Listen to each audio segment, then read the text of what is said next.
Welcome back to Parimala's creativity channel. Nagara Panchami special ತಂಬಿಟ್ಟು ಮಾಡುವ ವಿಧಾನ ನೋಡೋಣ ಬರ್ರಿ.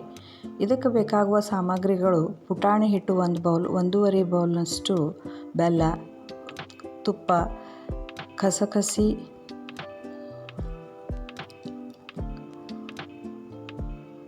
ಬಿಳಿ ಎಳ್ಳು, ಏಲಕ್ಕಿ ಪುಡಿ ಹಾಗೂ ಒಣ ಕೊಬ್ಬರಿ. ಕಸಕಸಿಯನ್ನು ಹುರಿದುಕೊಳ್ಳಬೇಕು. ಒಣ ಕೊಬ್ಬರಿಯನ್ನು ಕೂಡ ಹುರಿದು ಒಂದು ಪಾತ್ರೆಗೆ ವರ್ಗಾಯಿಸಿಕೊಳ್ಳಬೇಕು. ಅದೇ ರೀತಿ ಬಿಳಿ ಎಳ್ಳನ್ನು ಕಸಕಸಿ, ಬಿಳಿ ಎಳ್ಳು ಎಲ್ಲ ಹುರಿದುಕೊಂಡು ಅದಕ್ಕೆ ಪಾತ್ರೆಗೆ ವರ್ಗಾಯಿಸಿಕೊಳ್ಬೇಕು. ಒಂದು ಬಾಣಲೆಗೆ ತುಪ್ಪವನ್ನು ಹಾಕಿ ಅದರಲ್ಲಿ ಗೋಡಂಬಿ ಚೂರುಗಳನ್ನು ಹಾಕಿ ಗೋಲ್ಡನ್ ಬಣ್ಣ ಬರುವವರೆಗೂ ಕರಿದುಕೊಳ್ಳಬೇಕು. ಅದರಲ್ಲಿ ಈಗಾಗಲೇ ತುರಿದುಕೊಂಡಿಟ್ಟುಕೊಂಡ ಬೆಲ್ಲವನ್ನು ಕರಗಿಸಿಕೊಳ್ಳಬೇಕು. ಬೆಲ್ಲವನ್ನು ತುರಿದಿರುವುದರಿಂದ ಅದು ಬೇಗನೆ ಕರಗುತ್ತದೆ.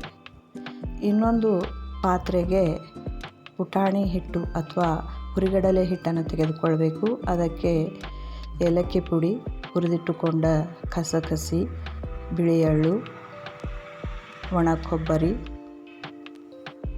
ಸೇರಿಸಿ ಚೆನ್ನಾಗಿ ಮಿಕ್ಸ್ ಮಾಡಬೇಕು.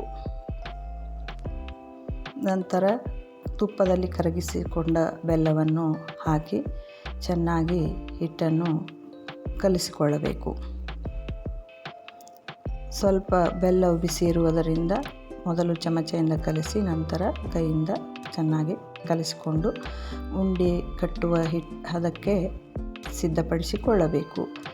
ನಂತರ ಒಂದು ನಿಂಬೆಹಣ್ಣಿನ ಗಾತ್ರದಷ್ಟು ಹಿಟ್ಟನ್ನು ಕೈಯಲ್ಲಿ ತೆಗೆದುಕೊಂಡು ಉಂಡೆಯನ್ನು ಕಟ್ಟಿ ಅದನ್ನು ಚಪ್ಪಟೆಯಾಗುವಂತೆಯೇ ಎರಡೂ ಬದಿಯಲ್ಲಿ ಒತ್ತಿ ಕಟ್ಟಿದರೆ ತಂಬಿಟ್ಟು ಸಿದ್ಧವಾಗುತ್ತದೆ. ನಾಗರ ಪಂಚಮಿಯ ನಿಮಿತ್ತ ಈ ಉಂಡೆಯನ್ನು ತಯಾರಿಸುತ್ತಾರೆ. ಇದು ಮಕ್ಕಳಿಗೆ ಎಲ್ಲರಿಗೂ ತುಂಬ ಇಷ್ಟವಾಗುವಂತಹ ಒಂದು ಸಿಹಿ ತಿನಿಸು.